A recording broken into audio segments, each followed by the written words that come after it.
sleeping. Mama, where are you? Mama. Mama, where are you? I'm right here. I'm always with you, sweetheart.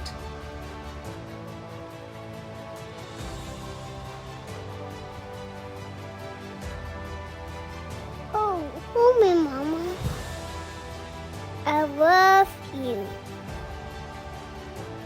Oh, and I love you so much.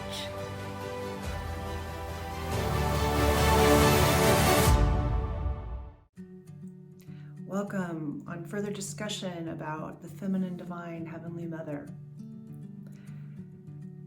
So, pivoting off of the last video where we talked about the nervous system, the sympathetic and the parasympathetic nervous system, I wanted to build on that before we move on.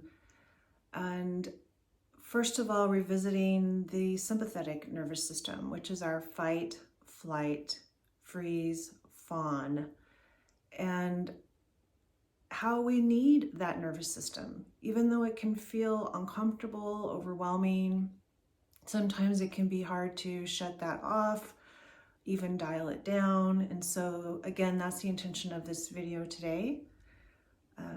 I have 3 techniques that I'd like to share with you. But first, let's remind ourselves about this sympathetic nervous system, our protector. It is there that we are trying to get away from threat, be in a safer place. But while it's happening, there's a lot going on in our bodies. So our lungs can expand, our bronchial system can expand, quicker breathing, shallower breathing. Our bowels can shut down because we are focused on our main organs, our heart, our lungs.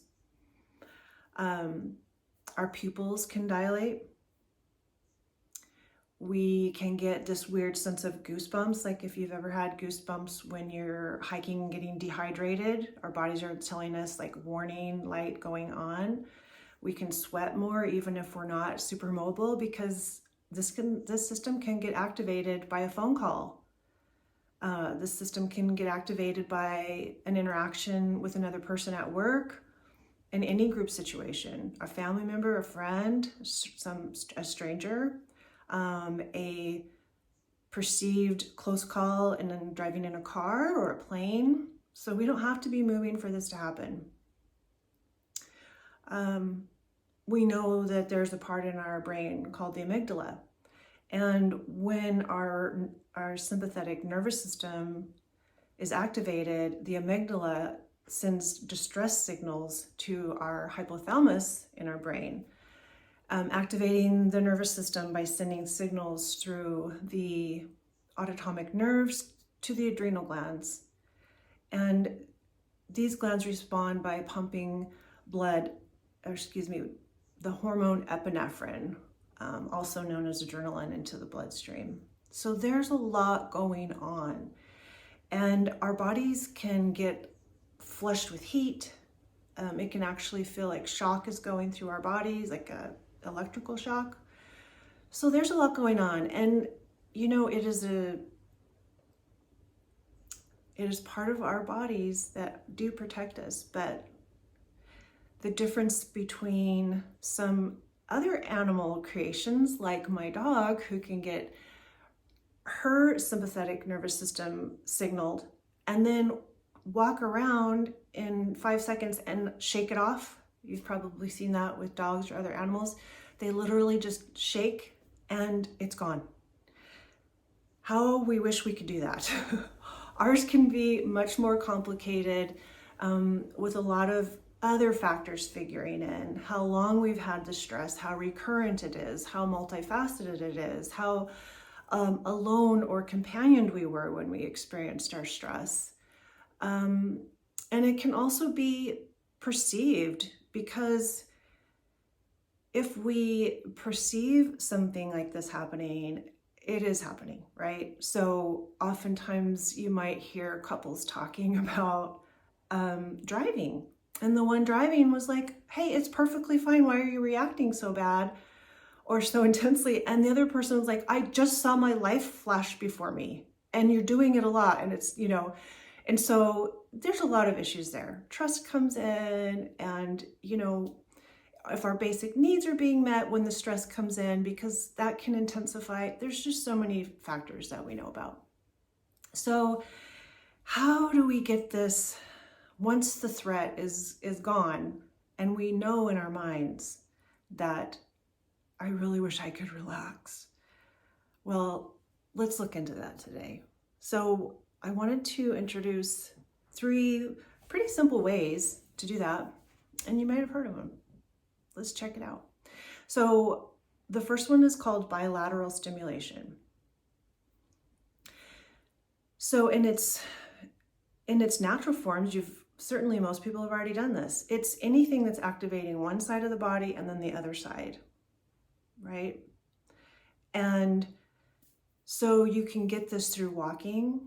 Walking in nature is a plus too. But walking any way you can walk around the house, because you're activating one side and the other.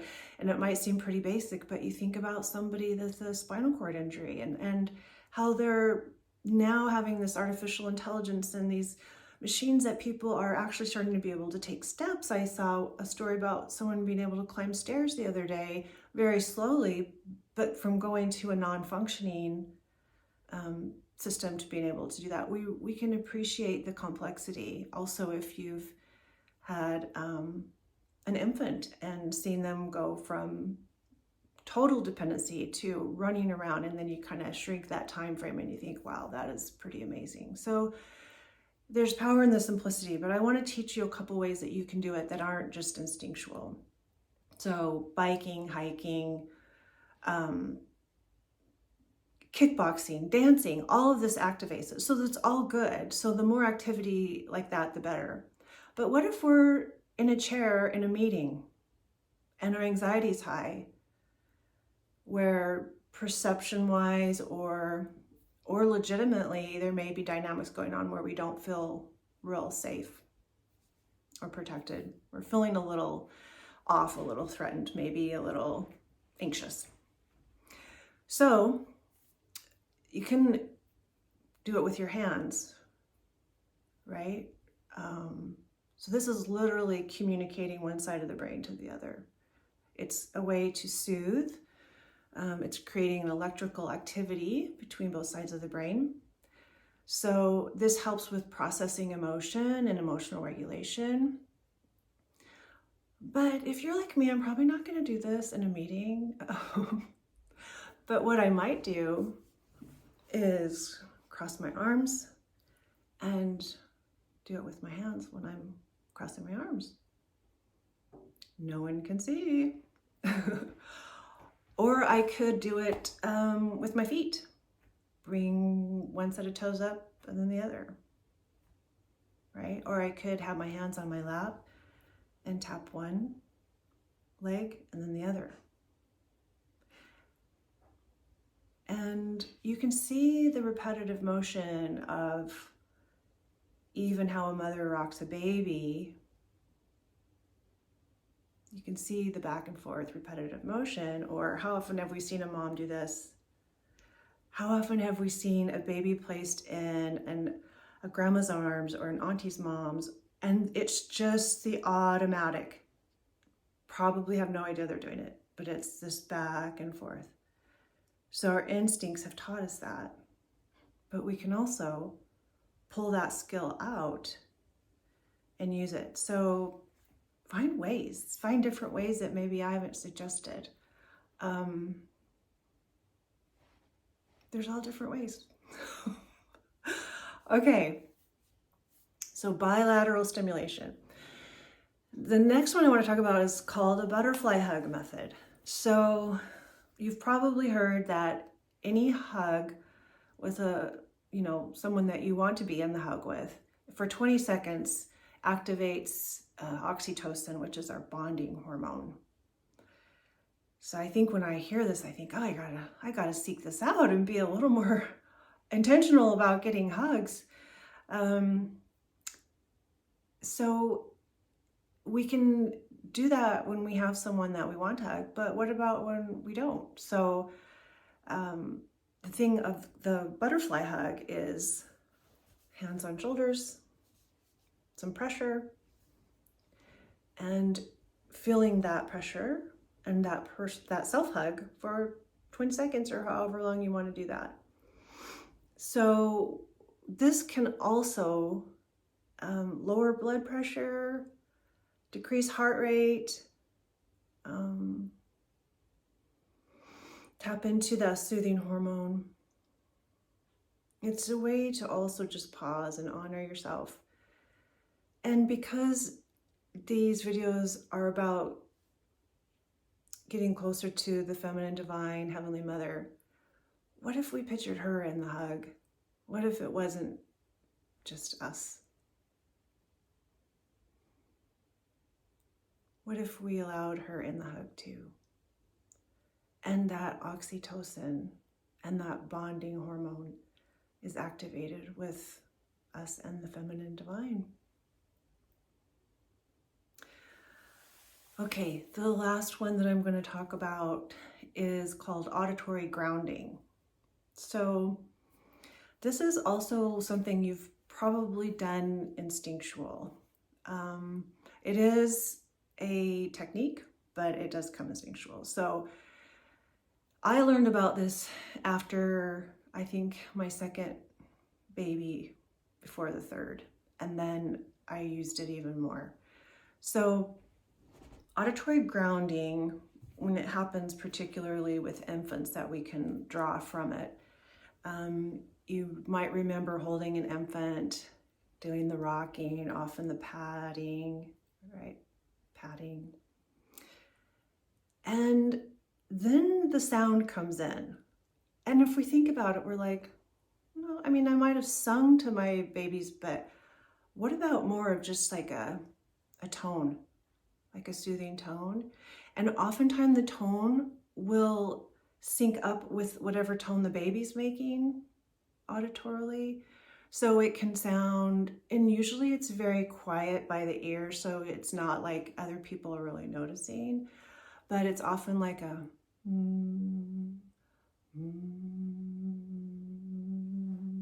there's a vibration to it that affects the bones in the face. And we know from all the new headphones that vibration can be transferred. And so the idea of that auditory sound being transferred from one body, literally the vibration and sound waves being transferred to another, is pretty awesome.